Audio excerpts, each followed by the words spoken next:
This channel does not promote any violent, harmful, or illegal activities. All content provided by this channel is meant for an educational purpose only.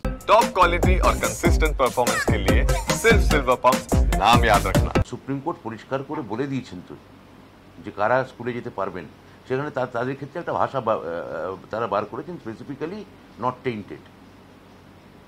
তো এটা সেই অনুযায়ী তো আমরা এগোচ্ছি। তো এটা এই মুহূর্তে এটাকে নিয়ে জলঘোলা করে ওরা নিজেরাই নিজেদের রিভিউ পিটিশনের ক্ষেত্রে আমার মনে হয় বিপদ টেনে আনছেন। এটা আমার মনে হয় ঠিক নয়, যেখানে আমরা তাদের স্বার্থে মুখ্যমন্ত্রী সর্বতভাবে তাদের পক্ষে থাকার নির্দেশ দিয়েছেন, তখন এই সহযোগিতাগুলো আমার মনে হয় করা উচিত। গতকাল রাত থেকে আমরা দেখছি এসএসসি চেয়ারম্যান সহ প্রচুর মহিলা আধিকারিক তারা আটকে রয়েছেন ভেতরে, এবং একটা ছবি দেখা গেছে খাবার নিয়ে যাওয়ার ক্ষেত্রে গতকাল রাত্রিবেলা কিছু বাধা পেতে হয়েছে। যারা ওনারা খাবার অর্ডার করেছিলেন সেই খাবার বা জল ঢুকতে একটু সমস্যা হয়েছিল। আপনারা কিভাবে দেখছেন? না, এটা কেবলমাত্র এসএসসির ক্ষেত্রে না, পর্ষদের ক্ষেত্রেও একই জিনিস এখানে হয়েছে। হ্যাঁ, এই যে পর্ষদের ক্ষেত্রে অনেক মহিলা কর্মী এখানে ভেতরে আটকা পড়ে আছেন। পর্ষদের ক্ষেত্রে একটা বাড়তি জিনিস আছে, এখন মাধ্যমিকের কাজ চলছে রেজাল্টে, অর্থাৎ মাধ্যমিক পরীক্ষার ফল বেরোবে এবং সেখানে খুব গুরুত্বপূর্ণ ডকুমেন্ট সেখানে আছে। সেখানে এই কাজকে ভণ্ডুল করা বা পণ্ড করা এটা ঠিক নয়। এখানে লক্ষ লক্ষ ছাত্রছাত্রী ভবিষ্যৎ জড়িয়ে আছে।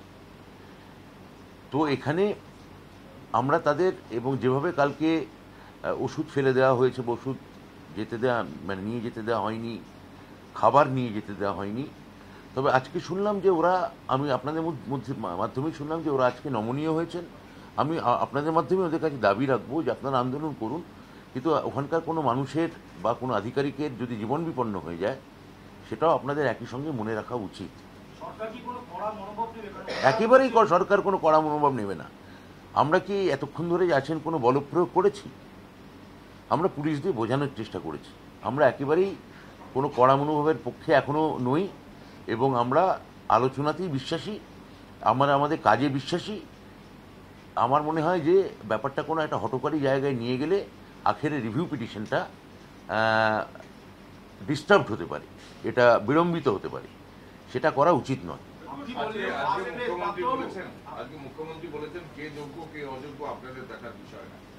এটা সত্যি তো সুপ্রিম কোর্ট বলে দিয়েছে, মুখ্যমন্ত্রী তো ঠিকই বলেছেন। সুপ্রিম কোর্ট যেখানে বলে দিয়েছে এবং তার ভিত্তিতে যখন গোটা দপ্তর কাজ করছে, কারুর আমরা, এবং যেখানে মুখ্যমন্ত্রী বলেছেন, আমিও বলছি মুখ্যমন্ত্রীর কথার পুনরাবৃত্তি করে, যে কারুর মাইনের ক্ষেত্রে কোনো সমস্যা যেখানে নেই, তখন সেখানে এই আন্দোলনের যৌক্তিকতা কি আছে?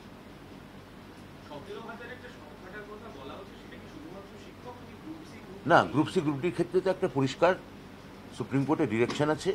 আমরা রিভিউ পিটিশনে তাদের কথাটাও বিশেষভাবে বিবেচনা করে আমরা আনবো, কিন্তু সুপ্রিম কোর্ট এখন অবধি শিক্ষকদের ক্ষেত্রে যে নির্দেশ দিয়েছেন সেটা আমরা অক্ষরে অক্ষরে পালন করব।